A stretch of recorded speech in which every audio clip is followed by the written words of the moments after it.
Boa noite, irmãos e irmãs. Sejam bem-vindos na casa do Senhor, e aqueles que também forem nos acompanhando de casa, Deus nos abençoe, o Espírito Santo esteja iluminando os nossos corações e mentes. Vamos iniciar o nosso tempo de meditação na palavra, começando com uma oração. Oremos ao Senhor. Santo e eterno Deus, te somos gratos, Pai, por este momento que Tu nos permites mais uma vez nos ajuntar, Senhor, com o desejo do nosso coração de meditar na Tua palavra, Senhor, que é sempre fonte de luz, de vida, de inspiração e também, ó Pai, de ensino para a Tua igreja e para cada um de nós, ó Pai, que tem se disposto a trilhar nos Teus caminhos. Amém. Obrigado, Senhor, por tão grande dádiva que nos é dado, Senhor, poder aprender da Tua palavra. Amém. Abençoe, ó Pai, a cada um de nós, Senhor, nos instruindo, ó Pai, nos Teus preceitos. Que o Teu Espírito Santo esteja, ó Pai, sempre nos dando condições de aquilo que aprendemos, ó Pai, em momentos oportunos que forem necessários, que possamos colocar em prática, ó Pai, à luz da Tua palavra santa, o Teu propósito, que é sempre o melhor para cada um de nós. Amém. Abençoe, ó Deus, aqueles que estão em casa, Senhor, nos acompanhando, ainda que da comodidade do seu lar, do seu descanso, tendo, ó Pai, também a oportunidade de ter acesso à Tua palavra, meditando nela, ó Pai, crendo que ela é sempre, ó Pai, a Tua palavra viva e eficaz para cada um de nós.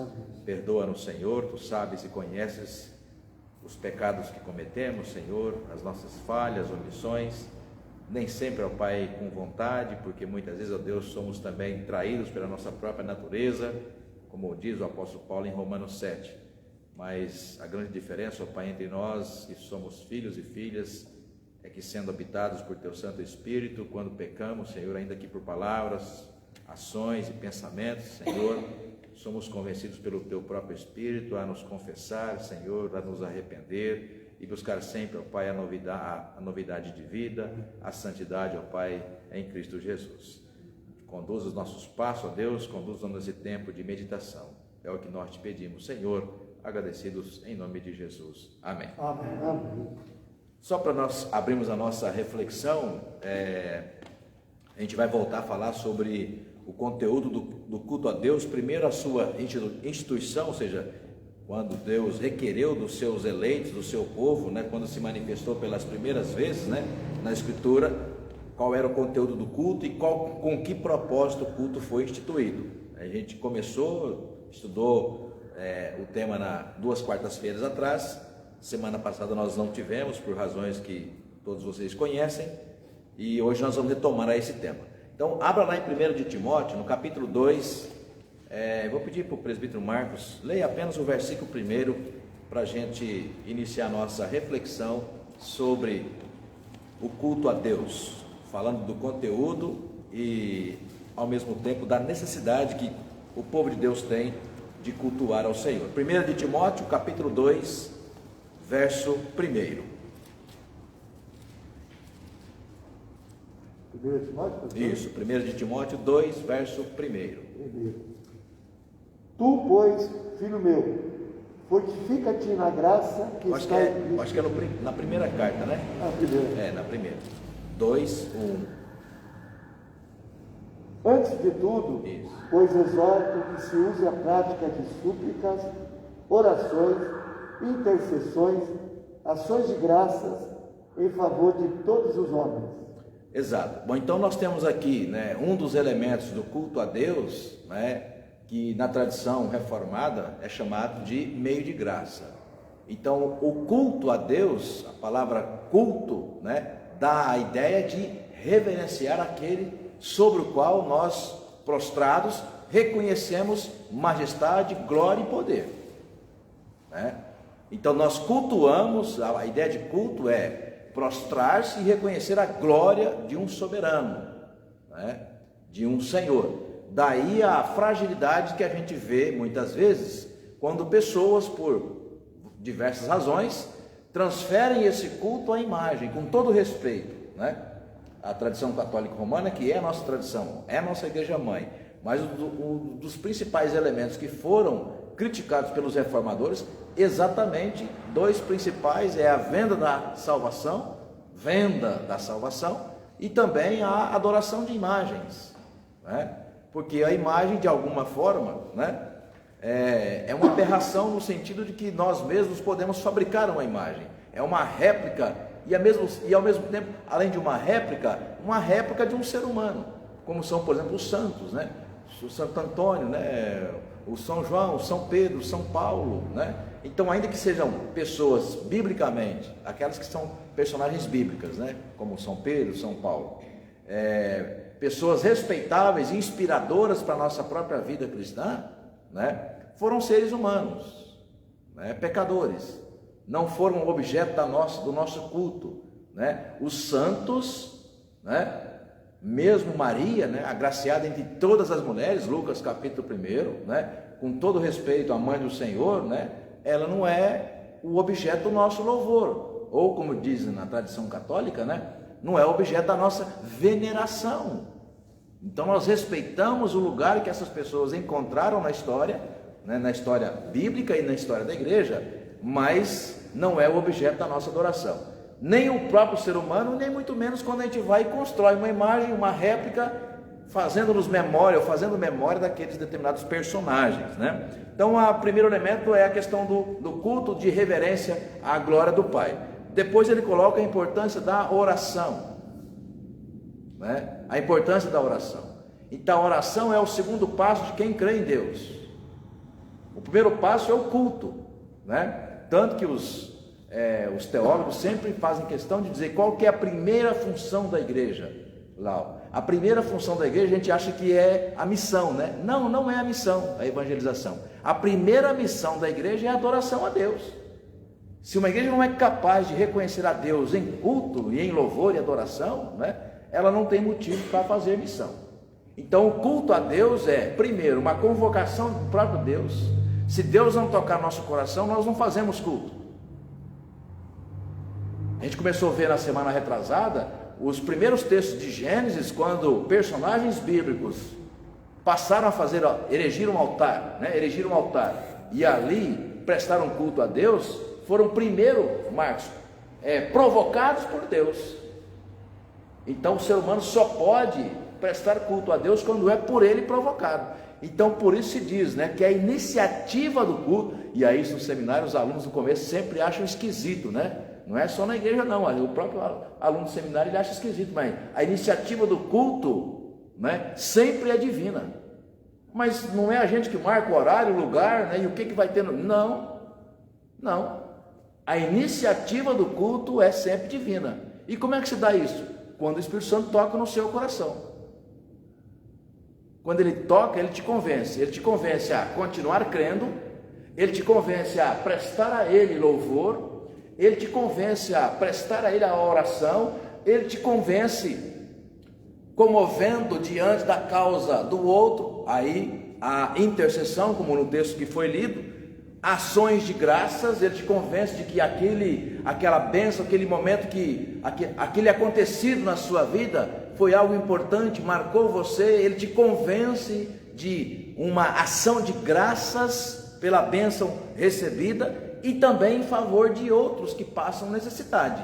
Então perceba, o culto a Deus nada mais é do que um reconhecimento pela glória de Deus, majestade, poder, né? Então nós nos prostramos diante do Senhor. Aí eu vou abrir para vocês comentarem um pouco.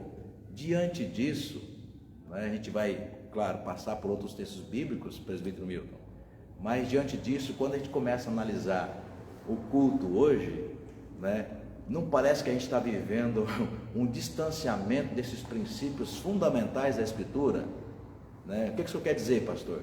O que eu estou querendo dizer, quando nós reportamos a nossa, né, tradição passada, dos nossos pais, o que era o culto, né, alguns anos atrás, e compara hoje, parece que hoje o culto, né, o principal personagem do culto é o ser humano, não é mais Deus. Vocês concordam comigo? O que vocês acham? Por exemplo, hoje o pastor muitas vezes ele fica, né, naquela preocupação de o conteúdo do culto, o que vai ter no culto, por exemplo, se vai ter um tipo de louvor, se os louvores são contemporâneos, se são louvores antigos, né? Se de alguma forma a gente, vai agradar, desculpa a expressão, tá, gente? E você que está acompanhando em casa também, se vai agradar o freguês para ele voltar, né? Então nós nos preocupamos muito com essa performance, né, da liderança da igreja, para fazer um culto de modo que os que vieram sempre voltem, né? E aí a gente se preocupa muito mais em agradar a comunidade do que propriamente, e Paulo falou sobre isso, a gente vai ver um texto aqui, né? Isaías falou sobre isso. A gente corre o risco mesmo de agradar a comunidade e desagradar aquele que de fato é o único e absolutamente único merecedor do nosso culto, que é o quê? Que é Deus. Então há uma facilidade muito grande da gente misturar culto a Deus, né, e culto ao ser humano. Então o que é o culto ao ser humano? É a religião, né? A religião que na verdade não... Lembra quando nossos pais falavam, né? Aquela oração que não passa do... Mano Isabel certamente deve ter falado isso muitas vezes, né? Aquela oração que não passa do telhado, né? Que é uma oração puramente permeada pela aquela perspectiva religiosa. Então, o culto a Deus, como diz a nossa confissão de fé, é instituído pelo próprio Deus, né? E não pode ser adorado segundo as imaginações e invenções do ser humano. Então, o elemento fundamental, quem convoca para o culto é Deus, quem é o centro absoluto do culto é Deus, e não há no ser humano nenhuma capacidade de criar mecanismos para cultuar a Deus, né, partindo de si mesmo. Portanto, então, desde o começo da escritura bíblica, toda a iniciativa e a invocação e a inspiração para o culto a Deus sempre é divina. Deus não abre mão disso, porque o profeta Jeremias 17 fala: nosso coração é corrupto. A gente pode muitas vezes criar mecanismos de adoração e que a gente adora a nós mesmos, a gente adora a nossa tradição, a gente adora a nossa denominação, a gente adora, né, as nossas criações doutrinárias, e esquece muitas vezes de que a gente tem que submeter tudo aquilo, né, ao propósito do Pai. Por isso nós sempre falamos da inspiração no culto. Primeiro, na verdade, o primeiro elemento do culto é o que? A invocação. Invocar a presença de Deus para que ela, por meio do seu Espírito Santo, Milton, dissipe, ou seja, espalhe, bota para fora, né, tudo aquilo que porventura possa distanciar o elemento principal do culto, que é a glória de Deus. Não ter nenhuma distração. Nesse sentido, não sei se eu falei naquela primeira quarta-feira que nós começamos a falar sobre o culto, citando a congregação cristã no Brasil, né? Que no quesito da oração, eu acho bastante curioso um cuidado que eles têm com o tema da oração na comunidade, né? Eles fazem apenas 2 orações durante todo o culto que eles prestam a Deus. É uma oração no começo e uma oração no final, né? Porque para eles a oração só pode ser feita com véu. Então, claro, eu discordo bíblica e teologicamente da figura do véu, da necessidade do véu, porque a necessidade do véu dá aquela ideia de que, eu não sou digno de estar na presença de Deus, então eu preciso do véu para tampar, tá? Mas com véu ou sem véu, a gente vai continuar indigno de estar na presença de Deus. E por que a gente chega na presença de Deus? Porque o Cristo, que é perfeito, foi Ele quem morreu por nós, foi Ele mesmo quem abriu o espaço, abriu o caminho, rasgou a cortina. Mateus, né? Quando Jesus ressuscita, aliás, quando Ele morre, né? O véu se rasga de alto a baixo, portanto não há mais separação. Aliás, não há mais separação entre nós, né, e Deus. Agora, não por mérito nosso, nós continuamos indignos, como na Santa Ceia. Quando nós vamos para a Santa Ceia do Senhor, nós continuamos indignos de partilhar dela. Mas por que nós fomos convidados para a mesa do Senhor?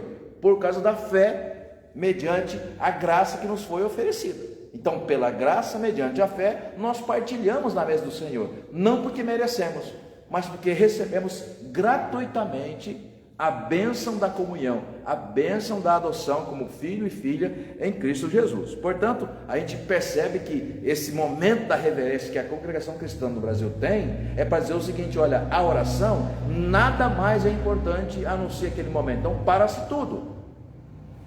Nesse sentido, o reformador João Calvino dizia: nada é mais importante a ponto de justificar a interrupção de uma oração. Então ele dizia: ore menos, mas com mais qualidade. Por isso que ele sugeria, né, as orações da madrugada. Nós somos menos interrompidos na madrugada. Então ore menos, mas ore com mais qualidade. Então o que eu quis dizer com oração? A oração é muito menos falar do que reconhecer o que você está fazendo. Então olha que ironia. A oração pode ter muito mais qualidade quando ela é feita com o silêncio do que propriamente com as palavras. Na reunião do conselho de sábado, o texto que eu li lá de Eclesiastes 5, né, fala isso, para a gente tomar cuidado quando entra na presença de Deus. A gente quer falar, né? A gente quer falar, né? Não, olha só, parar um pouco para pensar o que é entrar na presença de Deus. É muita pretensão nossa, entrar na presença de Deus, né? Então, parar, nos programar melhor para ter um tempo de qualidade na presença do Pai e ouvir, né? Ouvir. E quando a gente vai reparar nesse conceito então de reverência a Deus, a gente vai percebendo que os grandes, o texto que nós pregamos um domingo atrás, 2 domingos atrás, quando Moisés teve o seu rosto, as suas vestes resplandecidas pela glória de Deus. Aonde que foi? Ou seja, num momento particular, não foi no dia a dia ali, dirigindo o carro, cuidando do gado, não, ele larga tudo, portanto, prioridade, larga tudo, sobe no monte, passa um tempo lá na intimidade, né? Larga os problemas que estão para trás. Então, tempo de qualidade, e não era sempre que ele subia no monte, né? Foram poucas vezes, mas quando subia havia um momento de absoluta entrega na presença de Deus. Então, quem sabe, né, orar menos, só que com mais qualidade, menos palavras e mais ouvidos, né? Aliás, o provérbio já fala que a sabedoria está exatamente no ouvir, né, e não no falar, tá? Bom, quem está nos acompanhando aqui, a Helena, a dona Helena, minha ex-vizinha, grande abraço, dona Helena, beijo, Deus abençoe, viu? Josias, também a Sueli Ramalho, Claudinei, Deus abençoe a vocês. Bom, vamos lá. Vou distribuir para vocês alguns textos aqui que nos remontam a esse ensino bíblico sobre o lugar do culto, né, a Deus. Então, Êxodo, vamos distribuir aqui, começando aqui na minha direita, Milton, Êxodo 3, verso 1 ao verso 6. Êxodo capítulo 3, do verso 1 ao verso 6. Oportunamente vou pedir para o irmão ler. Marcos, Êxodo 20, 3 a 11. Vera, Êxodo 17, versículo 15. A gente vai ver aqui vários textos começando lá em Êxodo, que eu vou detalhar bastante, porque Moisés é o grande referencial, né, do culto. Por que, Bina, Moisés é o grande referencial do culto? Porque é com Moisés que vai começar a construção do tabernáculo. É com Moisés que vai começar. Antes de Moisés, você não tem na Escritura um lugar definido para dizer, olha, aqui você vai fazer um culto a Deus. Você tem ali, primeira vez, com Noé, quando levanta um altar. Depois, mais tarde, você vai ter com Abraão, Gênesis 12, levanta um altar ali de pedra, joga um azeite, entra na presença do Pai, mas depois que terminou aquele momento ali de aparição do sagrado, aquele altar é destruído, ou seja, não passou a ser um templo ali. Então, algumas vezes que Deus aparece, né, em sonho, em voz, em anjo para Abraão, né, ele, em resposta a essa aparição, ele constrói um altar, mas um altar temporário. Então, o que a gente vai conhecer mais tarde como igreja, o primeiro protótipo, ou seja, o primeiro modelo de igreja vai nascer com Moisés, porque é o próximo líder, né? E com o quê? Com o tabernáculo. O tabernáculo, como o povo estava ainda itinerante no deserto, estava caminhando e foi no deserto 40 anos, então o templo tinha que ser do que? Hoje seria mais ou menos uma tenda, ou seja, fácil de se desmontar, porque o povo estava itinerante, mas o lugar de adoração era uma casa, né, que é o templo, tá? Então essa ideia de templo, né, ela é fartamente bíblica e começa já quase que nas primeiras páginas da Escritura. Então estou usando bastante texto de Êxodo para mostrar que é com Moisés que nasce essa concepção mesmo de um lugar separado para, primeiro, a manifestação da glória de Deus e, segundo, a recepção do ser humano em reverência a essa glória de Deus que aparece, tá? Então, Êxodo 25, verso 1 até o verso de número 9. Depois, Bina, Deuteronômio 12, verso 1 ao verso 8. Miriam, Josué 24, 14 a 22. Inicialmente esses textos, tá? Depois a gente vai, né, se tivermos tempo, a gente vai continuar seguindo nas outras passagens. Mas olha só, o primeiro deles, a gente vai ver aí o texto de Êxodo. Eu costumo dizer que a partir desse texto de Êxodo 3, que o presbítero Milton vai ler, a gente tem ali um ensino detalhado sobre o conteúdo do culto, tá? Então, o que é o conteúdo do culto? Por que o ser humano, o que é a expressão culto a Deus, que a gente já falou aqui, né? Ou seja, o culto a Deus nada mais é do que uma prostração, né? Como o católico faz diante, né, do Deus que aparece para ele. Ele usa ali, muitas vezes, né, os sinais, ele se benze, né, ou muitas vezes ele se ajoelha. No nosso caso evangélico, a gente dá muita ênfase bíblica, inclusive, à presença do Espírito Santo que nos convence, né, dessa intimidade com Deus. Então nós também fechamos os nossos olhos, nós vamos para um determinado lugar chamado de igreja, em casa. Aliás, a nossa confissão de fé, né, fala muito sobre isso, da importância do culto, Miriam, fora da igreja. Fala muito disso, do culto fora do templo, né? Não apenas o culto no templo, mas o culto a partir da nossa vida em si. Então é Moisés quem vai instituir o que a gente chama de o conteúdo do culto, né? Aquilo que deve ser adorado. Por quê? Porque houve uma revelação de Deus. Pode ler, irmão, Êxodo 3, do 1 até o 6. Apacentava Moisés o rebanho de Jetro, seu sogro, sacerdote de Midian, e levando o rebanho para o lado ocidental do deserto, chegou ao monte de Deus, a Horebe. Apareceu-lhe o anjo do Senhor numa chama de fogo, no meio de uma sarça. Moisés olhou e eis que a sarça ardia no fogo e a sarça não se consumia. Então disse consigo mesmo: irei para lá e verei essa grande maravilha, porque a sarça não se queima. Vendo o Senhor que ele se voltava para ver Deus no meio da sarça, o chamou e disse: Moisés, Moisés. Ele respondeu: eis-me aqui. Deus continuou: não te chegues para cá, tire as sandálias dos pés, porque o lugar que estás é terra santa. Disse mais: eu sou o Deus de teu pai, o Deus de Abraão, o Deus de Isaque e o Deus de Jacó. Moisés escondeu o rosto, porque temeu olhar para Deus. Ok, então é apenas 6 versículos, mas com muita riqueza de detalhes, e eu vou destacar alguns detalhes aqui. O primeiro deles: apareceu, Deus apareceu a Moisés. Onde estava Moisés? Gente, cuidando da vida. E é isso que eu acho fantástico. Em algum momento, eu já ouvi um pouco sobre a conversão do Milton. Primeiro, acompanha a esposa, que já vem de família crente. Aliás, também já é de família crente há um tempo, mas estava um tempo afastado. Mas conviver na igreja em si mesmo, com a namorada, com a noiva, com a esposa, não é necessariamente o que a gente chama de conversão.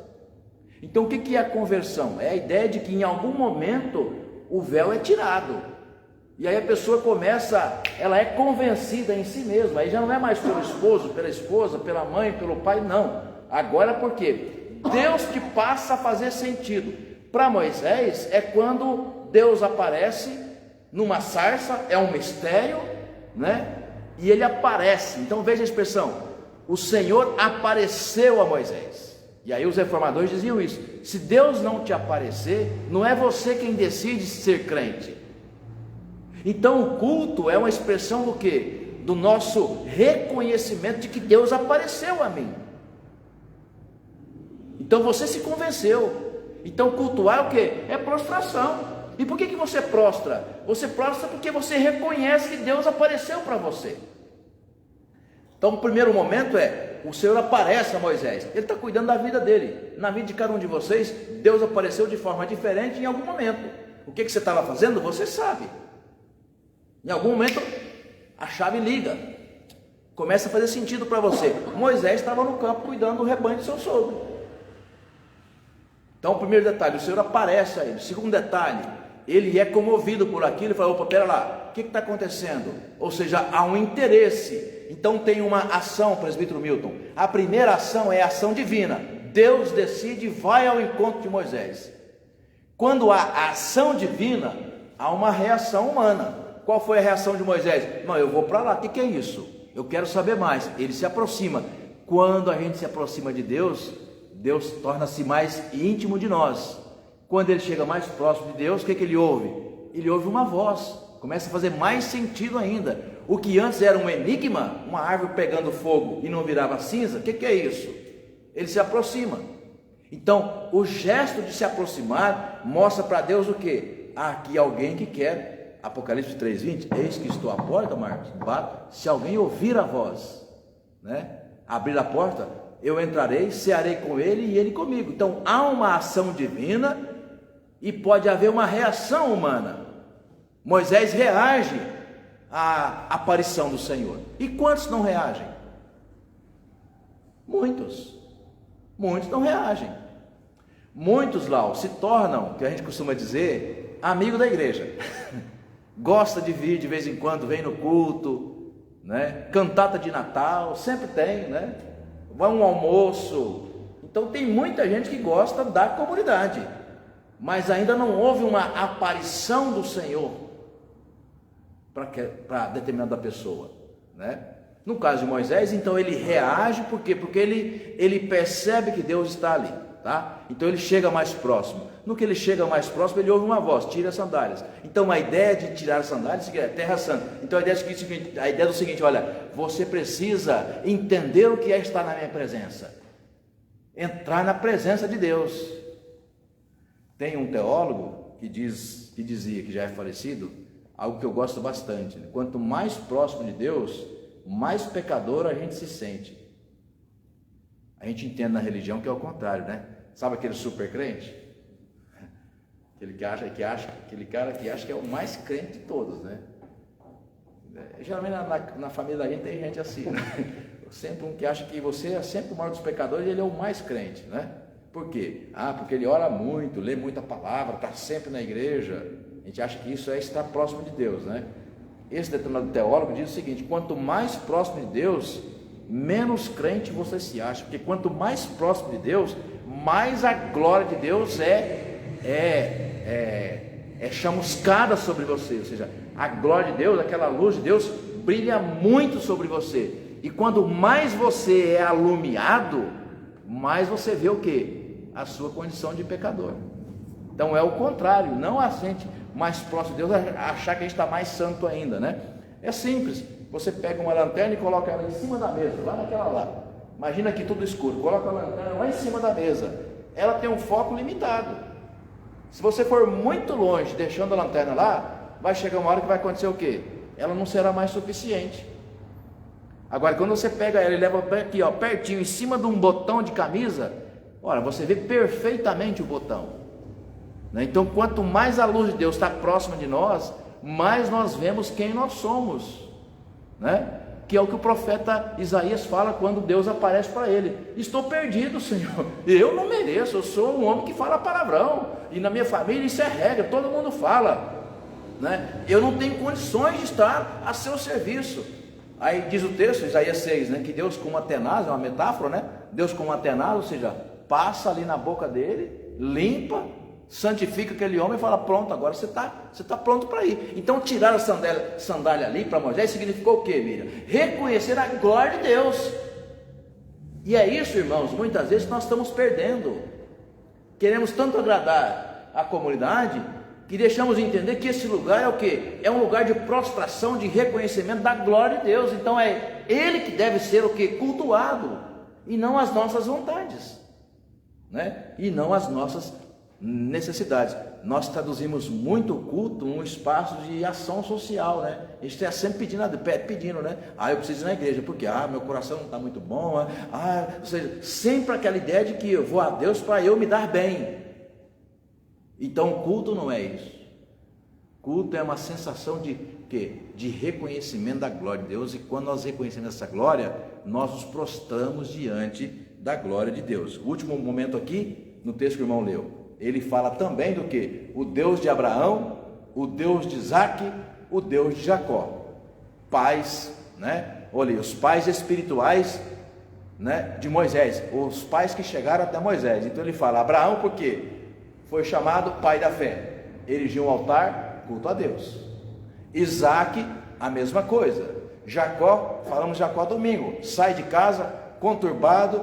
Naquela noite o Senhor, Miriam, aparece a ele, e ele tem consciência de que o Senhor aparece a ele, ele faz um voto. Depois toda a vida dele vai ser moldada a partir do quê? Daquela aparição, daquela conversão. Então percebe? Então o culto nada mais é do que um Deus que nos aparece, nos convence da sua glória, e nós nos prostramos diante dele.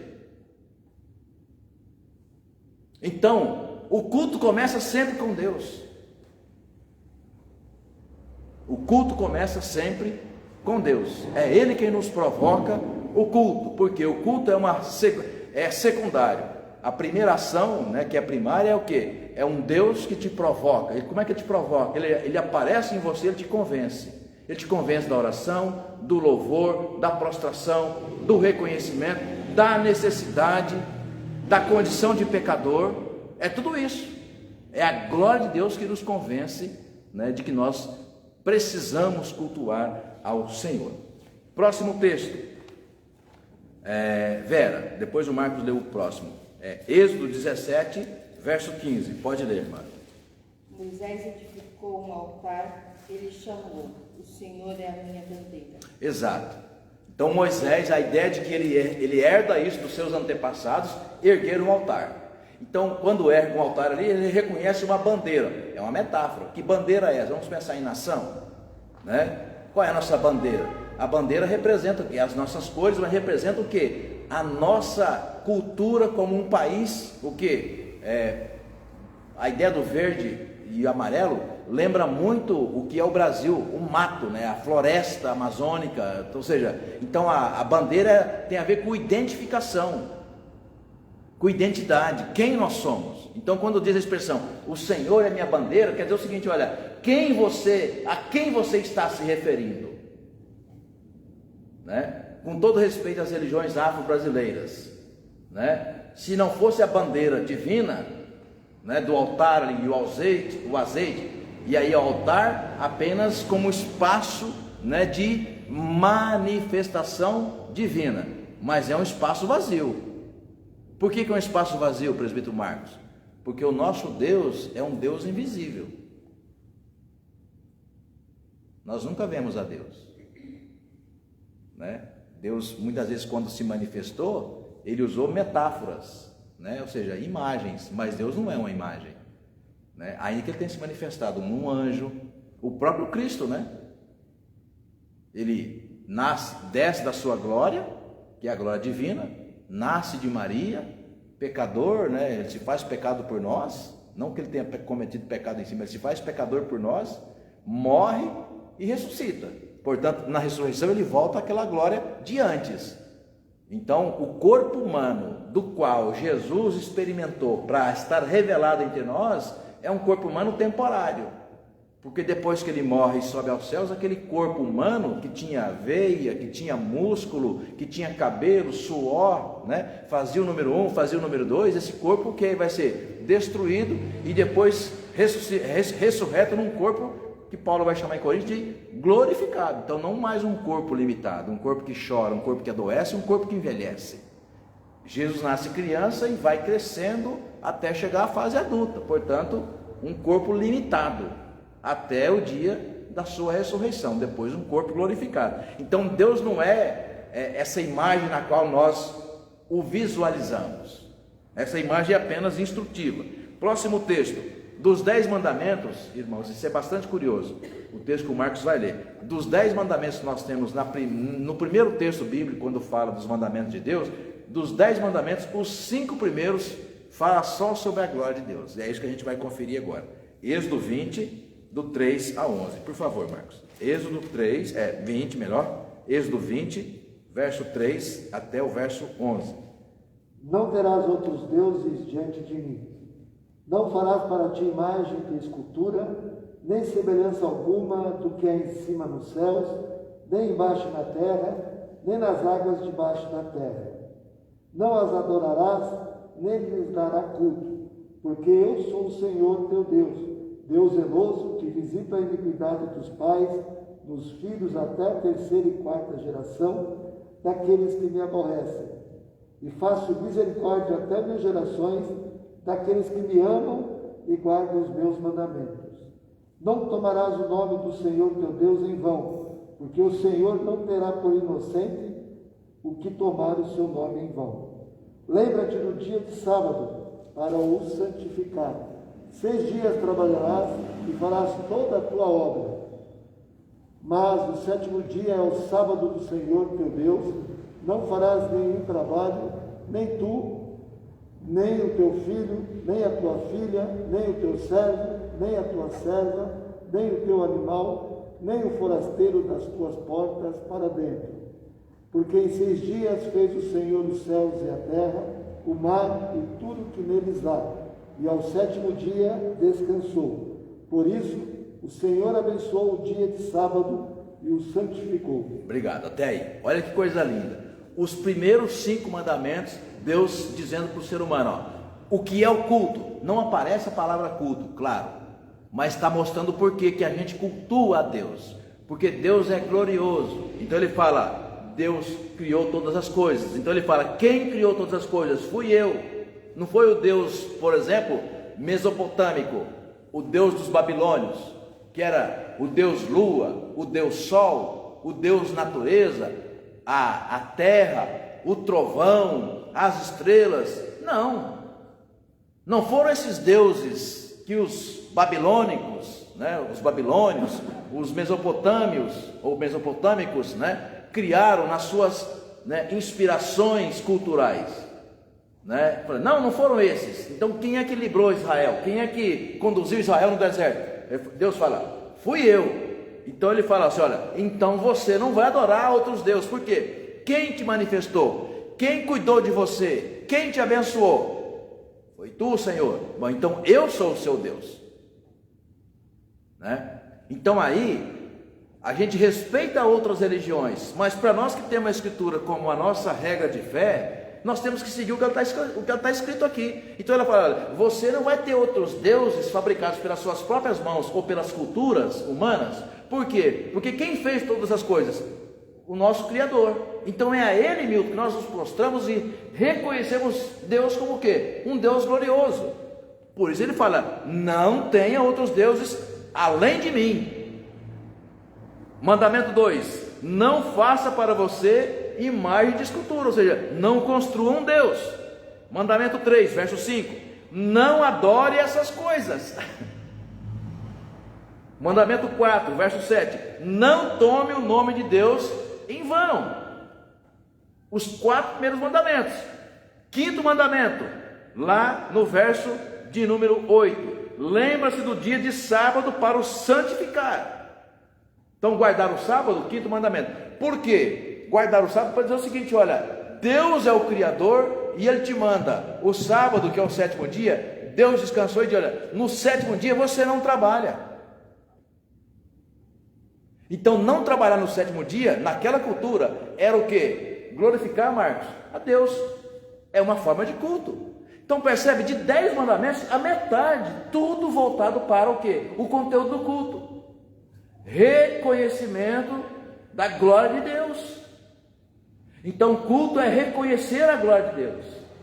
Hoje o culto Em muitos casos é o que? É um sentimento que o ser humano tem no coração vazio que ele quer preencher. E aí diz aquele biólogo inglês, ateu, Richard Dawkins, mas então se é só um sentimento religioso, por que você tem que preencher com religião? Ele fala, preenche com vodka, preenche com arte, vai no cinema, com lazer. Ele fala, vai visitar os pobres. Ele fala, se é um sentimento, e nesse sentido, gente, errado é não estar. Se é só um sentimento de vazio emocional, então você tem outros mecanismos para preencher. Percebe? Em tese, errado é lutar. Por quê? A partir do momento que eu perco a dimensão do que é o culto a Deus, eu transformo então apenas isso em um sentimento de necessidade espiritual, necessidade emocional, que é hoje que muitas vezes as comunidades oferecem. Cria um ambiente para que o ser humano que está ali, né, ele se sinta bem, a ponto de alguém dizer para você, eu não gostei do culto hoje. Já falei isso aqui e repito sempre, né? Se alguém me falar isso para mim, já sabe a resposta, né? Que bom que você não gostou, mas por quê? Ué, não foi para você. O culto é o quê? Prestar a Deus, porque nós o reconhecemos como o quê? Como o único que merece ser adorado, reverenciado. Portanto, 10 mandamentos, os 5 primeiros, só dizendo claramente quem é Deus e que ele provoca. Qual é o conteúdo do culto? É aquilo que Deus se revela para nós. Próximo texto é Êxodo 25, Laodiceia, por favor, do verso 1, verso 9. E disse o Senhor a Moisés: diga aos filhos de Israel que me tragam uma oferta de todo homem cujo coração o mover para isso. Dele vocês receberão a minha oferta.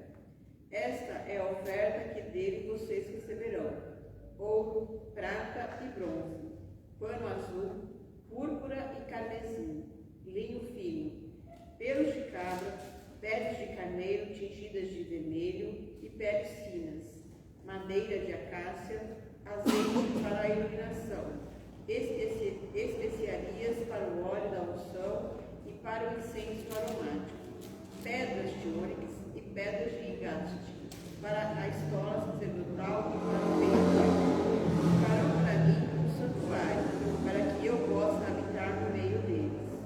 Segundo tudo o que eu mostrar a você como modelo do tabernáculo e como modelo de todos os seus móveis, assim mesmo vocês o farão. O versículo 9 então é perfeito, porque ele fala assim, olha, quem tem um modelo de tudo o que eu estou exigindo sou eu, você cumpre, né? Agora, o detalhe mais curioso aqui agora, infelizmente, o ser humano, onde ele põe a mão, ele mancha.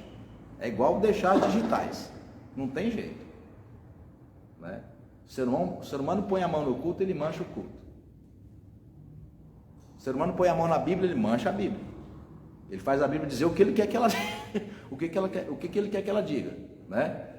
Então, olha só, deveria ser uma coisa maravilhosa, mas infelizmente o pastor, o padre, ou seja, aquele que é responsável pelo conteúdo do culto, muitas vezes ele mexe aqui, mexe ali para fazer aquilo que ele quer que seja feito. Aí é ruim.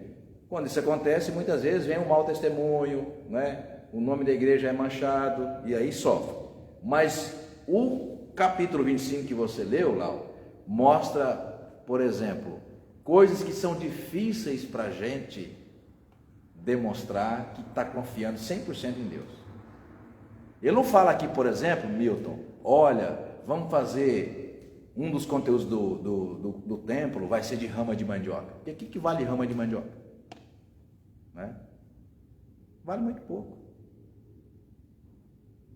Vai lá no mercado e vai tentar comprar kiwi, que é importado, né? Vai comprar aquelas especiarias, é tudo caro. Mas rama de mandioca, você vai no vizinho e ele vai te dar, que é ali para você plantar, né? E rama de mandioca, além da rama em si ser simples, o próprio fruto é barato. No Brasil tem de sobra, pode falar. Então é só assim uma questão, por que essa necessidade de tanta ostentação no tabernáculo? E até aqui no versículo fala, né, que algumas dessas coisas seriam para a escola sacerdotal, que seria para a ostentação do sacerdote. Então, naquele contexto, tanto lá quanto no Novo Testamento, tem um sentido. Aquele contexto, para dizer o seguinte, olha, para você entrar na presença de Deus, você tem que se livrar das coisas do mundo. Você tem que se livrar das coisas do mundo. Não é? Então, o que é esse se livrar das coisas do mundo? A ideia de que, olha, a sua confiança está em Deus, sobre todas as coisas. Não dá para você dizer que confia em Deus, mas está muito voltado, dependente das coisas do mundo. Então, do que nós somos dependentes do mundo? Do que ele coloca aqui: ouro, prata, pedra de ônix, ou seja, todas as coisas aqui, caras, que é onde está o nosso coração. Então, percebe o sentido? Então, olha, ele orienta o conteúdo, verso 9 que você leu, né? O modelo de tudo isso. Eu estou dizendo para você, cada detalhe, como é que tem que ser. O que isso significa? Que Deus quer ouro, que Deus quer prata? Não! A mensagem é para nós. Não se prenda a essas coisas. Ou você está comigo e confia, entendeu? Ou não. E é exatamente ali que o ser humano vai o tempo todo, até hoje. O tempo todo pecar. Ele não confia 100% em Deus. Mas aí houve aquela inversão, né? O homem tomou para si essa questão da ostentação. Aí onde eu falei, exatamente, aí onde eu falei, só que infelizmente tem um sacerdote lá que é homem. O povo trazia o ouro, ele guardava para ele, trazia a prata. Então, muitas vezes, né, aquele que era o objetivo inicial de Deus era transferido por causa das mãos humanas. Chega uma hora, está o texto aqui, não sei se vai dar tempo para a gente ler ainda. Chega uma hora que Deus vai abolir tudo isso aqui.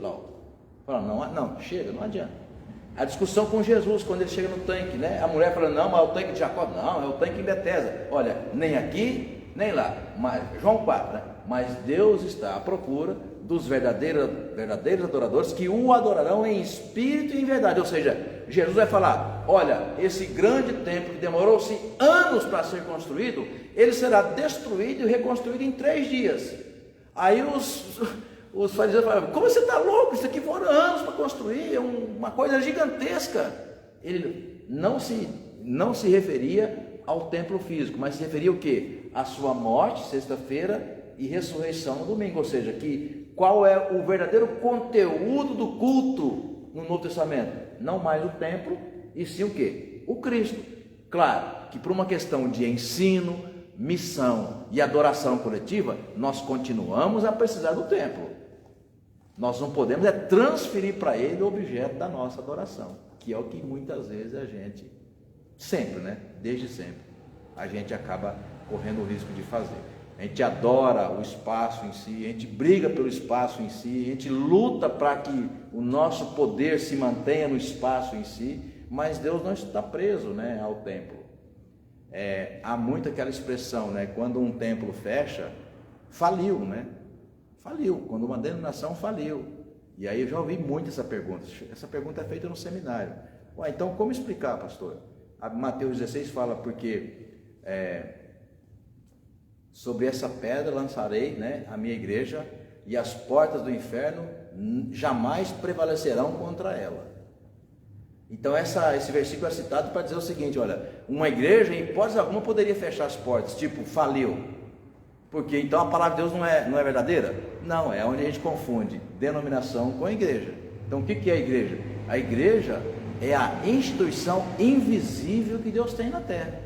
A igreja está em você, está em mim, a igreja está nesse lugar aqui também, está no templo católico ali, onde Cristo é invocado, ainda que tenha lá os seus, né, diferenciais doutrinários, mas ele é invocado, ele está lá, mas não se resume àquilo. O problema é quando a gente quer aprisionar Deus no tabernáculo, como era no Antigo Testamento, e muitas vezes na sinagoga mais tarde, e hoje na igreja, né? Algumas denominações que quando te recebe lá, ela faz não vou dizer lavagem cerebral não, mas ela te convence de que tudo que você seguiu até aqui, você tem que deixar. Quando ela diz, por exemplo, que você tem que se batizar de novo. Eu respeito isso, mas é um desrespeito muito grande, porque em outras palavras está dizendo para você, olha, tudo que você fez até agora é mentira. Comigo aqui na igreja, você tem que começar do zero. Mas como assim? Você não pode ferir a fé das pessoas dessa forma. Como se tudo que ela tem vivido até agora, né, fosse uma mentira, a ponto de ela ter que refazer. O que você refaz? Uma coisa que está mal feita, né? Então nós respeitamos os irmãos que, batistas, geralmente, que é os que começaram isso, né? Os batistas. A Assembleia de Deus também faz, né? Várias outras comunidades, ela exige a você, não, você tem que ser rebatizado, né? Bom, eu acho que há muitas razões para você mudar de igreja, mas quando você muda de igreja, não está dizendo que você mudou porque até então ali você não estava sendo abençoado. Não, há muitas razões, né? A Priscila mesmo do presbítero Marcos, ela não mudou daqui porque não era abençoada, não, porque ela conheceu alguém que é o pai do seu filho, né? Que é o seu esposo, é o seu companheiro, numa outra comunidade. E aí, numa decisão do casal, ela foi para lá, mas poderia ter sido ele vir para cá. É indiferente, percebe? Então não é porque você, agora ela se converteu, não. Há muitas razões que as pessoas migram de uma igreja para outra. E quando isso acontece, a gente precisa respeitar o que o outro viveu até aquele momento, né? De novo a gente volta à questão do conteúdo. Nunca perder a dimensão de onde está esse conteúdo. Esse conteúdo é sempre dado por Deus, não eu, Adilson, presbiteriano independente de Mauá, batista, metodista, assembleia, comunidade. Não. O conteúdo é sempre o conteúdo dado por Deus na sua palavra. Vamos terminar, não vai dar para a gente ler todos os textos. O próximo é Deuteronômio, texto bastante curioso e importante também. Deuteronômio, capítulo 12, verso 1. Os irmãos e irmãs quiserem acompanhar, a Bina vai ler. Deuteronômio 12. São esses os estatutos e juízos que vocês devem ter cuidado de cumprir todos os dias que viverem na terra que o Senhor, o Deus dos seus pais, lhes deu por herança. Prestem bastante atenção a partir do verso 2 que ela vai ler agora. Verso 2, Deuteronômio 12, verso 2.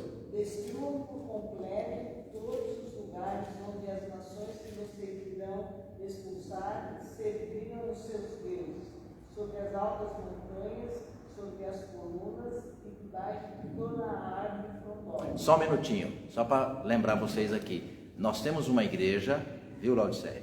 Nós temos uma igreja em Paranaíba, Mato Grosso do Sul. Inclusive é uma cidade próxima da minha cidade de origem, a 90 quilômetros. Mais próximo do estado de São Paulo, porque é do Mato Grosso do Sul, vindo para o estado de São Paulo. Ela está a 90 quilômetros do estado de São Paulo, né? E ali eu conheço há muitos anos. E o primo da Alessandra, o pastor Anderson, que hoje é pastor em Curitiba, ele foi pastor lá em Paranaíba. Então a gente acabou tendo bastante contato com ele. Lá em Paranaíba, o primeiro templo onde começou a nossa igreja, antes de ser a nossa igreja, foi um centro espírita. E o que aconteceu ali foi algo assim muito curioso. Porque aquele centro espírita durante muito tempo foi um centro espírita, né? E aí aconteceu que pessoas foram saindo, e as que ficaram, que eram responsáveis por aquele centro espírita, acho que 2 delas se converteram ao cristianismo. E aí começou a evangelizar os espíritas até então, que frequentavam aquele salão espírita. E aí eles se converteram. O que antes era um centro espírita, porque eles se converteram, passou a ser o quê? Inicialmente a nossa igreja, que está lá até hoje, não mais no mesmo lugar, porque cresceu, aí vendeu aquela propriedade e foi para uma outra. Mas veja só, então dá aquela ideia de que, olha, a memória que você tem de uma outra religião que não comunica mais com você, essa memória tem que ser apagada, porque não você vive numa crise de identidade religiosa, seria a crise de bandeira, né? O texto que a Vera leu. Então qual é a sua bandeira? Você é brasileiro, a sua bandeira é a bandeira do Brasil. Ela te dá a identidade de brasileiro. Se nós fôssemos americanos, a bandeira norte-americana. Suecos, bandeira sueca. Argentino, que Deus nos perdoe, né? Argentino, a bandeira argentina. Boliviano, por aí vai. Então, nós somos cristãos, qual é a nossa bandeira? Nós temos a cruz. Nós temos a cruz. Ela nos identifica com um Deus crucificado. Percebe? Tá? Então, no verso 2, Deus está dizendo o que para essa nação? Olha, vocês vão passar em lugares, né, em culturas que já existem deuses construídos, existem lugares consagrados. Aí qual que é o verbo que ele usa no capítulo 2, que abre o capítulo 2? Qual que é o verbo? Primeiro, destrua. Então, gente, com todo respeito, né? Nós precisamos o que é destruir? É se livrar. Destrua aquela memória que te identifica, né? Com pastor, mas o senhor está falando, o senhor acabou de falar que quando vai uma pessoa de uma igreja para outra, né? E a outra vai querer rebatizar? Não, mas você não está mudando de bandeira. Você foi para outra igreja cristã. Percebe a diferença? Então, antes o templo era o quê? Era um templo espírita. Não é a mesma bandeira. Não é a mesma matriz. Não é uma filial.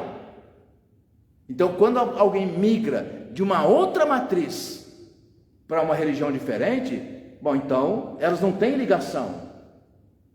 Por isso, Miriam, que a gente chama de conversão, ou seja, mudança de rota. Mudança de rota. Então, quando Deus fala destrua, ou seja, esses deuses que foram fabricados pelos babilônios, né? Nenhum deles se identifica comigo. Eu sou o Deus que tirou vocês do Egito. Eu sou o Deus que fiz aliança. Então eu sou o quê? Zeloso. Outra palavra é ciumento. O que é o ciúme? Você não divide. É só seu, né? Percebe? Pode ler, verso 2. 3. Derrubem os seus altares, quebrem as suas colunas sagradas, queimem os postos da deusa Aserá, despedacem as imagens esculpidas dos seus deuses e façam com que o nome desses deuses desapareça daquele lugar. Não é assim que você vem adorar o Senhor, seu Deus. Aí, tá vendo? Aí a ideia da adoração, que é o culto, ou seja, qual que é o conteúdo, o modelo que ela leu lá, verso 9, né? Ó, eu dou o modelo. Então, eu é quem vou dizer o conteúdo. Então, não é assim que vocês vão adorar ao Senhor. Acabou de dizer no verso 4. Não é assim que vocês vão adorar ao Senhor. Assim como construindo imagens, construindo esculturas, adorando a deusa Aserá, a deusa Artemis, a deusa isso, a deusa aquilo outro. Não, nós respeitamos aquelas manifestações religiosas, mas o Deus do qual nós servimos, né, dá o modelo que vai ser o conteúdo do culto que nós prestamos a Ele. Verso 5, pode ler. Pelo contrário, busquem o lugar que o Senhor, seu Deus, escolher entre todas as tribos, para ali pôr o seu nome e sua habitação, e para lá que vocês devem ir. A esse lugar vocês devem levar os seus holocaustos, os seus sacrifícios, os seus dízimos, as ofertas que vocês prepararem, as ofertas produzidas, as ofertas voluntárias e os primogênitos das vacas e das ovelhas de vocês.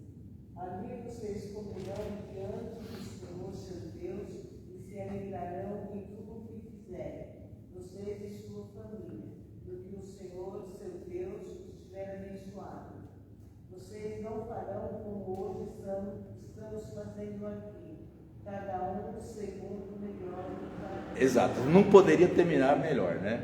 Imagina, por que a igreja presbiteriana, dependendo do Brasil, tem todo um código ali do conteúdo litúrgico, né? E, por exemplo, o pastor tem tarefas atribuídas que apenas ele pode fazer, o conselho tem tarefas atribuídas que apenas ele pode fazer, a mesa diaconal a mesma coisa, ministério de louvor. Então percebe a ordem que Paulo vai dizer em 1 Coríntios, a ordem na igreja, ou seja, não é o que cada um faz, não é o que cada um pensa, né? Então esse conteúdo foi primeiro revelado de Deus para os líderes do Antigo Testamento, depois para os sacerdotes, depois pelos juízes, profetas, reis, até chegar ao Cristo. A partir do Cristo, o texto está separado aqui para a gente, né, ler, mas não vai dar tempo, mas é conhecido, né? Atos 2, 42 a 47. Doutrina dos apóstolos, Vera, oração, partir do pão e louvor, que é o conteúdo do culto até hoje. 2000 anos atrás, o conteúdo do culto até hoje não mudou. Então, a doutrina dos apóstolos passou o quê? A escritura. Então, a pregação vem a pregação da palavra. Então, doutrina dos apóstolos, partir do pão é o quê? A comunhão e, ao mesmo tempo, a celebração da ceia. Oração e louvor. Gente, o culto até hoje é isso.